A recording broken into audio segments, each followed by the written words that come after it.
علیکم، میں امداد سنگرو۔ چمن میں بہار آنے والی ہے، نوید سنا دی گئی ہے، خوشخبری سنا دی گئی ہے۔ 48 گھنٹے اہم ہیں سیاسی فیصلوں کے حوالے سے، اور کچھ ایسے فیصلے بھی آئندہ چند روز میں آنے والے ہیں جن کا پاکستان کے سیاسی مستقبل سے تعلق ہے، حکومت سے تعلق ہے۔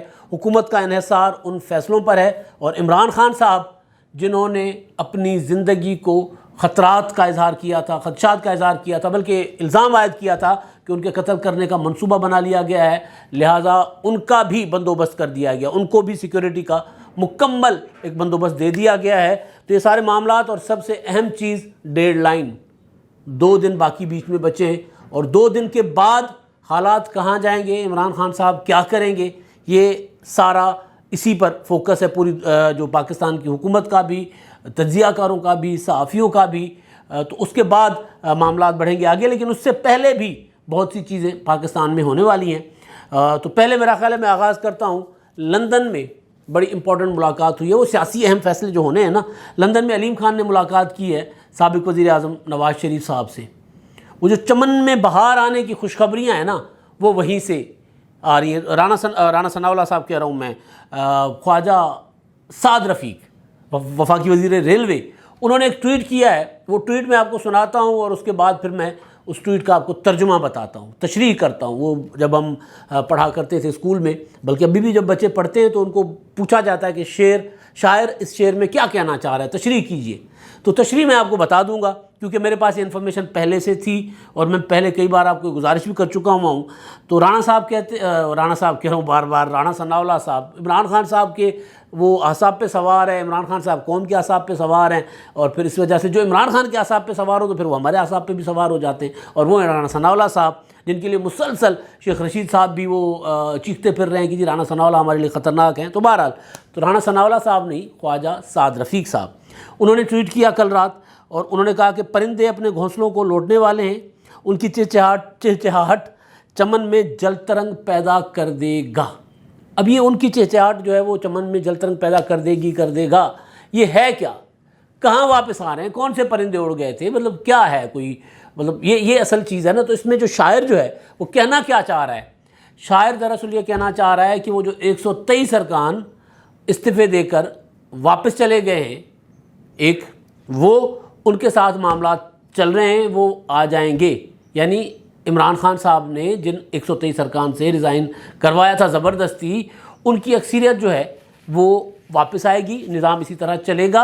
اور پھر ایک اور مطلب بھی ہے اس میں کہ نواز شریف واپس آ رہے ہیں، تو نواز شریف صاحب کی واپسی جو ہے وہ جو میرا حساب کتاب ہے اس کے مطابق نواز شریف صاحب کی واپسی اس شعر کے ساتھ اس طرح نہیں ہے۔ چمن میں اپنا وہ جو پرندے اپنے گھونسلوں کو لوٹنے والے ہیں، اب وہ گھونسلے ہیں قومی اسمبلی، پرندے ہیں پی ٹی آئی کے وہ ارکان جو ریزائن کر کے عمران خان صاحب کے کہنے پہ چلے گئے تھے، اور ان کو استعفیٰ جو ہے وہ ان کو اسپیکر قومی اسمبلی نے یہ فیصلہ کیا تھا کہ جی ان کو فرداً بلایا جائے گا، اور بلا کر ان سے پوچھا جائے گا کہ جی آپ نے خود استعفیٰ دیا ہے اپنی مرضی اور منشا سے، آپ سے زبردستی دلوایا گیا، یا آپ نے استعفیٰ دیا ہے نہیں دیا؟ ہاں کریں گے تو استعفیٰ منظور، نہ کریں گے تو پھر ظاہر استعفیٰ واپس ہو جائے گا۔ اور اس کے لیے کیونکہ پی ٹی آئی کو بھی پتہ ہے کہ زیادہ تر ارکان جا کر کہیں گے کہ جی ہم نے استعفیٰ نہیں دیا، تو اسی لیے تحریک انصاف نے جب اسپیکر راجہ پرویز اشرف صاحب نے ساروں کو بلانے کا فیصلہ کیا تھا، تو پی ٹی آئی نے فیصلہ کیا تھا کہ نہیں ہم نہیں جائیں گے، ہم نے استعفے دے دی، ہمارے استعفے قبول کر لیں۔ سیم 2014 والی صورتحال ہے۔ اب اس موجودہ قومی اسمبلی جو ہے اس کے اوپر ایک بڑا سوالیہ نشان تو ہے بہرحال کہ جی اپوزیشن کی بڑی جماعت جو ہے پی ٹی آئی، وہ تو ریزائن کر کے چلی گئی ہوئی ہے، ان کے چند منحرف ارکان جو ہیں 20-22 وہ بیٹھے ہوئے ہیں۔ تو ایسے میں اس جو اسمبلی کا کے اندر ہونے والی قانون سازی جس میں اپوزیشن ہو ہی نہ، یا ان کے فیصلے وہ کتنے مؤثر ہوں گے، تو لہذا جب وہ کوئی فیصلہ کریں گے تو ان فیصلوں کو ان فیصلوں پر سوالیہ نشان لگ جائیں گے۔ تو حکومت کی یہ کوشش تھی کہ وہ ارکان جو ہیں وہ واپس آئیں۔ اب وہ ارکان کیسے واپس آ سکتے ہیں؟ علیم خان صاحب نواز شریف سے لندن میں ملاقات کر کے آ گئے ہیں، جہانگیر ترین صاحب لندن سے پاکستان واپس آ گئے ہوئے ہیں، جہانگیر ترین صاحب اسلام آباد میں مصروف تھے کچھ دن پہلے، 1-2 روز پہلے۔ تو یہ سارے جو کام ہیں یہ ہے کہ اس سسٹم کو کسی طرح آگے چلایا جائے، اور عمران خان صاحب جو آگے بڑھتے آ رہے ہیں ان کا کوئی توڑ نکالا جائے۔ تو ان کا توڑ ایک تو یہ ہے کہ پارلیمنٹ ہے، ظاہر ہے اگر پارلیمنٹ کے اندر پی ٹی آئی کے زیادہ ارکان واپس آ جاتے ہیں تو عمران خان صاحب کے غبارے سے ہوا ویسے ہی نکل جائے گی. تو عمران خان صاحب اب کہہ رہے ہیں نا کھڑے ہو کر, اس دن کہہ رہے تھے, کل کہہ رہے تھے ثوابی کے جلسے میں کہ جی خیبر پختونخوا سے تو صرف ایک بندہ بے وفا نکلا, صرف ایک بندہ لوٹا نکلا. یہاں کے لوگ جو ہیں ایماندار ہیں, باوفا ہیں, وفادار ہیں. بھی وفادار تو لوگ ہر خطے کے ہوتے ہیں. تو عمران خان صاحب کا بار کمال ہے, ماضی میں کہا کرتے تھے سندھ کے لوگوں کے وہ جاہل ہیں, زندہ لاشیں ہیں. پنجاب کے لوگوں کو کہا کرتے تھے کہ جی یہ مطلب میں وہ لفظ استعمال نہیں کر سکتا کہ نواز شریف کو ووٹ دینے والے ایک بڑی سی گالی دیتے تھے. تو عمران خان صاحب کا اپنا انداز سیاست ہے, لیکن اب وہ جہانگیر ترین اور علیم خان یہ اب مل کر ان کی جو مجھے لگ رہا ہے کہ نئی اسائنمنٹ ہے, کیونکہ اس سے پہلے بھی میرے پاس یہ انفارمیشن تھی کہ جو تحریک انصاف کے ریزائن کر جانے والے ارکان ہیں ان کو واپس لانے کی کوششیں کی جائیں, اور اس کے لیے جہانگیر ترین مؤثر ثابت ہو سکتے ہیں. تو یہ میرے پاس انفارمیشن تھی. اب یہ کوششیں کی جا رہی ہیں, اور جو خواجہ سعد رفیق صاحب ہیں یہ ان پرندوں کی بات کر رہے ہیں کہ چمن میں پھر چہچہاٹ ہوگی, پھر جو ہے وہ جھل ترنگ پیدا ہوگا. تو ابھی پھیکی پھیکی سی لگتی ہے قومی اسمبلی. جو دوست پارلیمنٹ کی رپورٹنگ کرتے ہیں وہ بتاتے ہیں کہ قومی اسمبلی میں جائیں تو ون سائیڈڈ سارا کچھ چل رہا ہوتا ہے اور سارا کچھ اچھا نظر آ رہا, بورنگ سی, مطلب فلم میں ظاہر ہے مار دھاڑ بھی ہو, گانا بھی ہو, سسپینس بھی ہو, وہ ساس بہو ٹائپ کو ڈرامے والے سین بھی ہو, تو پھر وہ مزہ آتا ہے. تو مزہ نہیں آ رہا پارلیمنٹ کے ہمارے دوست جو رپورٹنگ کرتے ہیں, جنہوں نے مار دھاڑ دیکھی ہوئی ہے, جنہوں نے پچھلے ظاہر کم از کم یہ جو 3.5 سال ہیں اس میں تو قومی اسمبلی مطلب عجیب و غریب قسم کی فلم چل رہی ہوتی تھی, تو وہ بھی بور ہو گئے تھے. تو اسی لیے خواجہ صاحب کہہ رہے ہیں کہ پھر جل ترنگ ہوگا, پھر پیدا ہوگی قومی اسمبلی میں. تو بہرحال ایک تو یہ ہے کہ یہ کوششیں اب تیز کر دی گئی ہیں. اب مسئلہ عمران خان صاحب کی سیکیورٹی کا پھر جو بڑے فیصلے ہونے ہیں نا, وہ کون سے فیصلے ہونے جا رہے ہیں اس پر میں آتا ہوں. اب عمران خان صاحب نے کیونکہ خود جلسوں میں کھڑے ہو کر کہا کہ ان کی زندگی کو خطرہ ہے, ان کی جان کو خطرہ ہے, اور انہوں نے یہ نہیں کہا کہ کہیں سے کوئی ان کو خبر ملی ہے. انہوں نے کہا کہ جی ایک سازش جس کا مجھے پتہ تھا لیکن اب مکمل معلوم ہو چکا ہوا ہے مجھے. سیالکوٹ میں کھڑے ہو کر انہوں نے کہا کہ مجھے قتل کرنے کی سازش کی گئی ہے. پہلے امریکی سازش ہوئی اور ان کو لگا کہ امریکی سازش کامیاب ہو گئی ہے, لوگ نہیں نکلیں گے. لوگ نکلے میری کال پر, میں نہیں ڈرا, میں نہیں جھکا, میں آگے نکلا, تو میری قتل کی سازش کی گئی ہے. اور اس قتل کی اگر مجھے کچھ ہو جائے تو اس کے پیچھے کون ہے یہ بتانے کے لیے میں نے ویڈیو ریکارڈ کر دی ہے. تمام کرداروں کو, تمام غداروں کے میں نے نام لے لیے ہیں اس میں, اور پھر وہ جب مجھے کچھ ہو گیا اگر, تو پھر وہ سب کو میں بے نقاب کروں گا. میری ویڈیو ہوگی, وہ ویڈیو میں نے محفوظ جگہ پر رکھوا دی ہے اور ویڈیو پھر منظر عام پر آ جائے گی. یہ عمران خان صاحب نے کہا تھا. تو عمران خان صاحب سے حکومت نے پہلے ہی عمران خان کو سیکیورٹی دی ہوئی تھی, کیونکہ اپنی حکومت کے دوران جب عمران خان حکومت میں تھے تب بھی وزیر داخلہ شیخ رشید صاحب کہتے تھے کہ عمران خان صاحب کو سیکیورٹی تھریٹس ہیں, ان کی جان کو خطرہ ہے. 2 لوگوں کو پاکستان میں خطرہ ہے, ایک عمران خان, دوسرے شیخ رشید.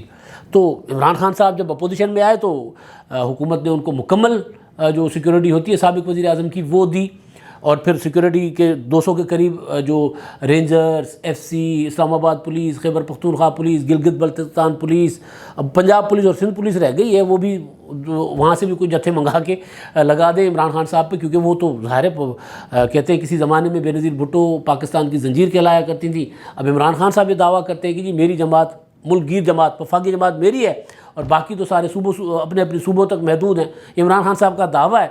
تو باقی جو صوبوں کی پولیس بچتی ہے, بلوچستان سے بھی کچھ منگوا لے, ادھر سے بھی منگوا لے. بہرحال یہ تو میں ذرا لائٹر موڈ میں بات کر رہا تھا. تو عمران خان صاحب کے اوپر وفاقی جو سیکیورٹی کے ادارے ہیں یعنی پولیس, رینجرز, ایف سی, اور اس کے علاوہ جو یہ پیراملٹری فورسز کہلاتی ہیں نا, اس کے علاوہ جو وزارت داخلہ کے ماتحت ہے, اس کے علاوہ ایک صوبہ اور ایک ہمارا جو علاقہ ہے گلگت بلتستان, وہاں کی پولیس عمران خان صاحب کی ہے اس پہ سیکیورٹی کے لیے معمور, اور ان کا پورا اعداد و شمار وزارت داخلہ نے کل بتا دیا تھا, جاری کر دیا تھا, کوئی 200 کے قریب اہلکار ہے. لیکن ایک اور چیز کی گئی تھی کہ عمران خان صاحب کو اور پی ٹی آئی کو کہا گیا تھا کہ جی آپ بتائیں سیکیورٹی کے انضامات کیا کیا ہونے چاہیے, اور آپ جو کہیں گے ہم وہ کر لیں گے. تو شہباز گل صاحب نے ٹویٹ کیا ہے اور انہوں نے کہا کہ لیفٹیننٹ کرنل ریٹائرڈ عاصم, ان کو عمران خان کی سیکیورٹی کا انچارج مقرر کیا گیا ہے. سابق SSG کمانڈو ہیں وہ, اور انہوں نے کہا کہ جی میری ٹیم کا باقاعدہ حصہ بنیں گے اور اپنی ذمہ داریاں ادا کرنا شروع کر دیں گے. یعنی عمران خان صاحب کی اب سیکیورٹی کے انچارج جو ہوں گے ان کی مرضی سے انہوں نے جو بتائے سابق SSG کمانڈو، ان کو لگا دیا گیا، ان کو تعینات کر دیا گیا ہے۔ لہٰذا اب عمران خان صاحب کو اللہ محفوظ رکھے۔ لہٰذا ایک چیز جو ہوتی ہے کہ حکومت کے اوپر یہ کہنا، کل وہ جو اس نے شہباز گل صاحب نے ٹویٹ کیا تھا نا کہ عمران خان صاحب کی سیکورٹی واپس لے لی گئی ہے، تو سیکورٹی واپس کہیں نہیں لی گئی تھی، وہ تو سیاسی اسٹیٹمنٹ تھی۔ یہ تو آبیل مجھے مار والی کہانی ہوتی ہے کہ اگر آپ یہ بار بار یہ پروپیگنڈا کرتے رہیں گے کہ جی ہمیں سیکورٹی نہیں دے رہے، دی جا رہی ہمیں ہماری، اور اگر سیکورٹی ہو بھی تو اس میں یہ ہوتا ہے کہ آپ کے دشمن کوئی نہ کوئی آپ کے اوپر اس طرح کی آپ کی کمزوری کا فائدہ اٹھا سکتے ہیں۔ لہٰذا سیکورٹی عمران خان کو ہے ان کے پاس، اور ان کے گھر کی طرف کوئی ایسے جا بھی نہیں سکتا، بنی گالا ویسے بھی نہیں جا سکتا تھا۔ عمران خان صاحب اپوزیشن میں تھے تب بھی کوئی نہیں جا سکتا تھا، یعنی جب وزیر اعظم نہیں بنے تھے تب بھی وہاں تو وہ بندہ جاتا ہے جن کی عمران خان صاحب سے ڈائریکٹ ایکسیس ہو۔ تو بہرحال تو عمران خان صاحب کی سیکورٹی اب عمران خان صاحب کی پارٹی کے حوالے کر دی گئی ہے۔ اب معاملہ 48 گھنٹے اہم، پھر وہ میں باقی فیصلے جو ہے نا جن کا انحصار ہے اس حکومت پر، اس پر میں بعد میں آتا ہوں۔ 48 گھنٹے اہم ہونے والی بات جو ہے وہ اس شخص نے کی ہے جس کی کوئی بات بھی کبھی سچ ثابت نہیں ہوئی، جو ایک بات پٹ جانے کے بعد، یعنی ایک دعویٰ پٹ گیا نا، پیشین کو پٹ گئی، وہ اس کو اس طرف جاتے ہی نہیں ہیں، وہ پھر نئی کہانی بتا دیتے، کہتے ہیں جی نون میں سے میم بھی نکلے گی، شین بھی نکلے گی، اور مسلم لیگ نون تتر بتر ہو جائے گی۔ اب ان سے پوچھو کہ جی نون، وہ تو مریم نواز اور حمزہ شہباز تو ایک جلسے سے خطاب کر رہے ہیں کھڑے ہو کر، بلکہ اتنا ان کے اندر وہ قربتیں بڑھ گئی ہیں کہ حمزہ شہباز اگر وزیر اعلیٰ بن گئے ہیں تو مریم نواز کے بعد ان کا خطاب ہو رہا ہے۔ حالانکہ پارٹی میں پوزیشن تو دونوں کی نائب صدر ہیں دونوں، لیکن ظاہر ہے پہلے تو یہ ہوتا تھا کہ مریم نواز جو ہے آخری اسپیکر ہوتی تھی جلسوں میں بڑے بڑے لیڈرز کے بعد، تو حمزہ شہباز اگر بعد میں خطاب کر رہے ہیں تو یہ تو ان کے اندر ایک انڈرسٹینڈنگ ڈیولپ ہو رہی ہے، ان کے معاملات زیادہ بہتر ہو رہے ہیں۔ شہباز شریف وزیر اعظم بن گئے ہیں، نواز شریف صاحب کے جا کر انہوں نے اپنا قدم چھوئے ہیں، بھائی ہیں بڑے، ظاہر ہے ٹریڈیشنل فیملیوں میں یہی ہوتا ہے۔ مجھے یاد آ گیا، میں بھی اپنے بڑے بھائی کے ساتھ اس طرح ہی ملتا ہوں، جب بھی حیدرآباد جاؤں تو بھائی کو پاؤں پیے بغیر تو پاؤں پڑے بغیر تو ملنے نہیں، یہ پائلا ہوگا بھائی، تو اس طرح ہوتا ہے۔ تو یہ تو ہماری ٹریڈیشنز ہیں۔ تو اپنا وہ شہباز شریف صاحب جو ہے، رانا ثناءاللہ بار بار یاد آ رہے پتہ نہیں کیوں، تو شہباز شریف صاحب جو ہیں وہ گئے، انہوں نے اپنے بھائی سے اپنا آشیرواد بھی لیا، بھائی سے رہنمائی بھی لی، اور جو کچھ کر سکتے ہیں وہ بھی بھائی کو بتایا، تو بھائی سے مکمل مینڈیٹ لے کر وہ پاکستان واپس آئے۔ شیخ رشید صاحب سے سوال ہوتا ہے کہ جی وہ آپ کہتے تھے کہ نون شین میم پتہ نہیں کیا کیا باتیں کرتے تھے، تو انہوں نے کہا دیکھا شین نکل گئی نا، شہباز شریف وزیر اعظم بن گئے۔ وہ بھائی شہباز شریف نواز شریف کے ووٹوں سے وزیر اعظم بنے تو نکلی کیسے؟ تو شیخ صاحب جو ہیں ان کی ساری باتیں، کبھی بھی کوئی بھی قربانی کی عید آئے، اور شیخ رشید صاحب نے یہ آپ نے جملہ سنا ہوگا، اس قربانی کی عید سے پہلے بڑی قربانی ہوگی، اور پھر کوئی پٹاخہ بج جائے، کوئی ہلکی پھلکی شرارت کہیں ہو جائے، شیخ صاحب کہتے دیکھا میں نہیں کہتا تھا۔ اب شیخ رشید صاحب جو ہیں وہ کہہ رہے ہیں کہ جی 48 گھنٹوں میں اہم فیصلے ہونے جا رہے ہیں۔ 48 گھنٹے شیخ صاحب کیوں کہہ رہے ہیں؟ کیونکہ عمران خان صاحب کی ڈیڈ لائن بھی ہے۔ عمران خان صاحب کی ڈیڈ لائن آج 17 ہے، 18 19 2 دن ہے، اور 20 کو عمران خان نے جلسے میں بتانا ہے کہ جی انہوں نے لانگ مارچ کب کرنا ہے، کب اسلام آباد لوگوں، کیونکہ لانگ مارچ نہیں ہے سچ، اسلام آباد لوگوں کو کب بلانے کی کال دیں گے، خود تو بنی گالا بیٹھے رہیں گے، اتنی گرمی میں عمران خان صاحب نے پگھلنا ہے۔ اب وہ عمران خان صاحب نہیں رہے، اب عمران خان صاحب وزیر اعظم ہاؤس میں رہ چکے ہیں، اب ان کے ششکے اور ہیں۔ اب وہ کہتے ہیں میں ایئرپورٹ آؤں تو مجھے VIP پروٹوکول دیا جائے، ایئرپورٹ میں لوگوں کو میرے آس پاس بھٹکنے نہ دیا جائے، جن سے خطرہ ہے، سیکورٹی تو اپنی جگہ، لیکن عام لوگوں میں مطلب بلاول بھٹو کو سیکورٹی خطرات ہیں، مریم نواز صاحبہ کو بھی ہیں، ہر پاکستان کے لیڈر کو ہوتے ہیں سیکورٹی خطرات، نواز شریف صاحب کو بھی ہوتے ہیں، اور یہ تو وہ لوگ ہیں، یہ تو جن کے میں نام لے رہا ہوں، ان کی پارٹیوں نے تو پاکستان میں دہشت گردیوں کے خلاف آپریشن کیے ہیں، پاکستان میں بڑے بڑے فیصلے کیے ہیں کہ پتہ نہیں کتنے لوگ، کتنے گروپس ان سے ناراض ہیں۔ تو عمران خان صاحب نے تو کوئی ایسی چیز نہیں کی، لیکن اس کے باوجود عمران خان کو ظاہر سیکورٹی خطرات ہیں، پاکستان کے وزیر اعظم رہ چکے ہیں، کوئی نہ کوئی کسی نہ کسی کو ناراض کیا ہوگا تو ہو سکتے ہیں، لیکن عمران خان صاحب اب وہ والے عمران خان نہیں رہے نا کہ وہ لانگ مارچ کریں گے گرمی میں، اور پھر جس طرح بلاول بھٹو آئے تھے اپنا کراچی سے 27 فروری سے آئے تھے، اور 8 مارچ تک اسلام آباد، اور 10 دن پورے کے پورے سڑک پر تھے، اور بس کوئی 2-4 گھنٹے کی نیند کرتے تھے، وہ سارا ان کا شیڈول آپ کے سامنے ہی ہے جس طرح وہ نکلے تھے۔ عمران خان صاحب کا لانگ مارچ اس طرح کا نہیں ہوگا، لیکن عمران خان کے لانگ مارچ سے زیادہ یہ ہے کہ عمران خان صاحب کا اعلان ہوگا کیا، ان کی حکمت عملی کیا ہوگی، وہ بھی بتا دی گئی ہے۔ ویسے زیادہ انہوں نے تو اپنے منہ سے نہیں بتائی، لیکن جو سورسز سے خبریں آ رہی تھی وہ ہم آپ کو بتا چکے ہوئے، وہ یہ ہوگا کہ اسلام آباد کو بند کر دیں گے، پورے ملک کو بند کر دیں گے۔ عمران خان اسلام آباد میں دھرنا دیں گے، اور باقی تمام قومی شاہراہوں پر، تمام ہائی ویز پر، تمام جو ایئرپورٹ کو جانے والے راستے اپنا ریلوے ٹریکس ہیں جو وہ سب کو پی ٹی آئی کے لوگ بیٹھیں گے اور بند کر دیں گے اور پھر انتخابات کے اعلان تک بیٹھے رہیں گے. یہ ان کا اوریجنل منصوبہ ہے. بلکہ اس میں ایک اور چیز بھی آ گئی ہے. اب اس کی وجہ سے شیخ رشید صاحب کہتے ہیں 48 گھنٹے اہم ہیں اور ادارے جو ہیں وہ فیصلہ کر رہے ہیں. اداروں نے انتخابات عمران خان کو نہ دیے تو پھر حالات خراب ہو جائیں گے. یہ شیخ رشید صاحب کہہ رہے ہیں. پہلے تو براہ راست فوج کا نام لیتے تھے, اب فوج کا نام نہیں لے رہے, اب ادارے کہہ رہے ہیں کہ جی ادارے. عمران خان کو نکالنے والا کام جو تھا وہ پاکستان کے ساتھ دشمنی تھی, اور جنہوں نے ان کا ساتھ دیا انہوں نے غیر ذمہ داری کا مظاہرہ کیا. یعنی ادارے, سپریم کورٹ ہو گئی, فوج ہو گئی, الیکشن کمیشن ہو گیا, جنہوں نے عمران خان صاحب کی مرضی کے فیصلے نہیں دیے وہ اس چیز کے ذمہ دار ہیں, وہ انہوں نے غیر ذمہ داری کی. تو بہرحال تو شیخ صاحب یہ کہہ رہے ہیں کہ جی 48 گھنٹوں میں اہم فیصلے ہوں گے. 48 گھنٹوں میں اہم فیصلے حکومت کی سائڈ سے تو آنے ہیں, ادھر کسی اور طرف سے فیصلے آنے ہوتے تو پھر معاملات جو میں نے گزارش کی تھی نا کل بھی کہ اسلام آباد میں پاور شیئرنگ کے لیے میٹنگیں چل رہی ہیں ابھی تک. پاور شیئرنگ کرنے والے جو ہوں وہ پاور شیئرنگ پر سر جوڑ کر بیٹھنے والے جو ہے وہ اسمبلیاں نہیں توڑا کرتے. ظاہر ہے ان کو وہ اپنا مدت پوری کریں گے. ایک تو یہ ہے کہ شیخ صاحب نے پھر ایویں قوم کو نئی ٹرک کی بتی کے پیچھے لگا دیا 48 گھنٹے. ہاں 48 گھنٹے میں حکومت اپنے فیصلے کرے گی. وہ کیا فیصلے ہوتے ہیں وہ انتہائی اہم ہوں گے, لیکن اس سے بھی بڑا فیصلہ جس کا انحصار ہے موجودہ حکومت کے مستقبل پر وہ ہے الیکشن کمیشن آف پاکستان نے محفوظ کر لیا. پنجاب میں جو پی ٹی آئی کے 25 ارکان تھے منحرف جنہوں نے ووٹ کیا تھا ان کا فیصلہ محفوظ ہو گیا. الیکشن کمیشن نے اس سے پہلے جو قومی اسمبلی کے ارکان کا فیصلہ تھا کہ قومی اسمبلی کے ارکان کو ڈی سیٹ کروانے کے لیے الیکشن کمیشن گیا تھا, تایات نائل کرو, یہ کرو وہ کرو, تو اس پر وہاں پر کیونکہ ووٹ دیا ہی نہیں تھا قومی اسمبلی میں, نہ نور عالم نے دیا, نہ راجہ ریاض نے دیا, نہ نواب شیر وسیر نے دیا, نہ باسط بخاری, کسی نے ووٹ تو کیا ہی نہیں تھا. تو جب ووٹ ہی نہیں ہوا تو جرم ہوا ہی نہیں ہے تو سزا کس چیز کی؟ تو صرف جا کر میٹنگ کرنا, کسی کے ساتھ بیٹھ جانا, پریس کانفرنس کرنا, عمران خان کی ذات پر تنقید کرنا, حکومت پر تنقید کرنا, یہ تو ڈی سیٹ ہونے کے لیے کافی نہیں ہے. تو ڈی سیٹ ہونے کے لیے وہ جو ضرورت ہے, وہ جو تقاضا ہے کہ بھئی یہ چیز ہوگی تو ڈی سیٹ ہوگا, وہ تھا ووٹ. تو ووٹ تو ہوا نہیں ہے. تو اس میں عمران خان صاحب کے خلاف فیصلہ آ گیا اور وہ ان کی درخواست جو تھی وہ مسترد کر دی گئی, جس کے بعد پھر بجائے اس کے کہ جی اپنے اعمال کا جائزہ لیں عمران خان صاحب اینڈ کمپنی, انہوں نے الیکشن کمیشن پر دوبارہ حملہ کر دیا تھا. اب جو تگڑا کیس ہے پی ٹی آئی کا وہ ہے پنجاب والا. اب پنجاب میں جو ایم پی ایز نے ووٹ کیا ہے حمزہ شہباز کو, ان سے ظاہر ان کی حکومت بنی ہے. 25 ایم پی ایز ہیں, عمران خان, اپنا علیم خان اور جہانگیر ترین گروپ کے. تو ان کا جو ہے وہ چل رہا تھا الیکشن کمیشن میں ریفرنس. اس ریفرنس پر آج ہو گئی سماعت مکمل, فیصلہ ہو گیا محفوظ. میری انفارمیشن یہ ہے کہ آئندہ چند دنوں میں فیصلہ آئے گا, کیونکہ 22 تک الیکشن کمیشن کی انڈرسٹینڈنگ ہے کہ ان کے پاس 22 تک کا ٹائم ہے. ابھی انہوں نے کچھ قانون دیکھنے, چیزیں دیکھنی اور اس کے بعد فیصلہ ہونا ہے.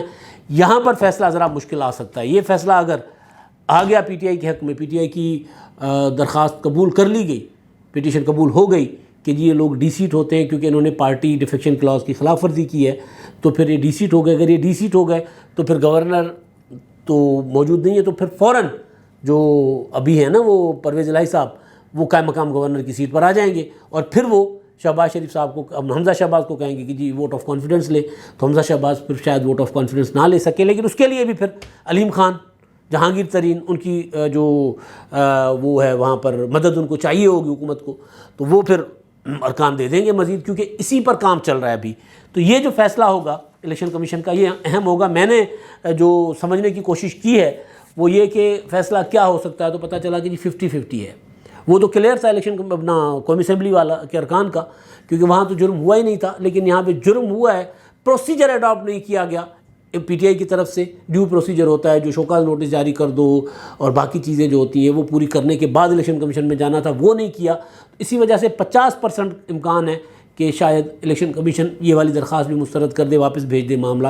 اور دوسرا, اگر الیکشن کمیشن, ظاہر ووٹ تو ہو گیا ہے, اگر الیکشن کمیشن صرف اس چیز کو دیکھ کر فیصلہ کرے گا کہ ووٹ تو ہوا ہے, انہوں نے پروسیجر اڈاپٹ کیا ہے, نہیں کیا, انہوں نے قانون کی خلاف ورزی کی ہے, انہوں نے اپنی پارٹی سے وفاداری تبدیل کی ہے, انہوں نے اپنی پارٹی کا حکم نہیں مانا. اب اس میں دلائل جو آئے ہیں مختلف آئے تھے. اس میں یہ ہوا تھا کہ جی کیونکہ پارٹی نے تو بائیک آؤٹ کر دیا تھا, پھر ہمیں ہدایت نہیں تھی بائیک آؤٹ کے بعد ہم نے کیا کرنا ہے, ہمیں ہدایت نہیں تھی, تو اسی وجہ سے ہم نے ووٹ کر دیا ہے. تو ووٹ کرنے کو تو تسلیم کر رہے ہیں, تو صرف ووٹ کرنے کا جو اقرار ہے, اعتراف ہے, اگر اسی کے اوپر فیصلہ آئے گا تو یہ ہو جائیں گے ڈی سیٹ سارے. اگر وہ ڈی سیٹ ہو جاتے ہیں تو پھر یہ حکومت کیسے بچے گی, اور یہ سارا مسلم لیگ نون اس جہاں پر بھی پھنسی ہوئی ہے کہ اگر پنجاب ہاتھ سے چلا جاتا ہے تو پھر مرکز میں کیا کریں گے؟ پھر صرف مرکز رکھ کر، پنجاب ہے نہیں، مرکز کا مطلب ہے صرف اسلام آباد، سندھ میں پیپلز پارٹی کی حکومت ہے، خیبر پختونخوا میں حکومت ہے اپنا عمران خان صاحب کی، بلوچستان میں اتحادی حکومت ہے، پنجاب میں کوئی حکومت ہی نہ ہو ان کی، یا پی ٹی آئی دوبارہ واپس آ جائے، واپس تو دوبارہ وہ بھی نہیں آ سکتی، ارکان ڈی سیٹ ہو جائیں گے تو الیکشن کی طرف معاملہ جائے گا، کیا ہوگا؟ بہرحال ایک لمبی چوڑی اس میں ابھی وہ چیزیں رہتی ہیں، لیکن اگر پنجاب فوراً ہاتھ سے نکل جاتا ہے تو پھر کیا کرے گی مسلم لیگ نون؟ یہ سب سے اہم سوال ہے۔ اسی وجہ سے آئندہ چند روز، کیونکہ 22 تاریخ تک کہا جا رہا ہے کہ الیکشن کمیشن جو ہے فیصلہ سنا سکتا ہے، تو آئندہ چند روز اہم ہے کہ پاکستان کا یہ نظام جائے گا کس طرف۔ مرکز کی حد تک تو اتحادیوں نے طے کر رکھا ہے کہ ہم نے انتخابات میں نہیں جانا، لیکن یہ پنجاب میں اگر گڑبڑ ہو جاتی ہے تو پھر مسلم لیگ نون جو ہے وہ دوبارہ غور کرے گی کہ انہوں نے کرنا کیا ہے۔ اب تک کے لیے اتنا ہی، اللہ حافظ۔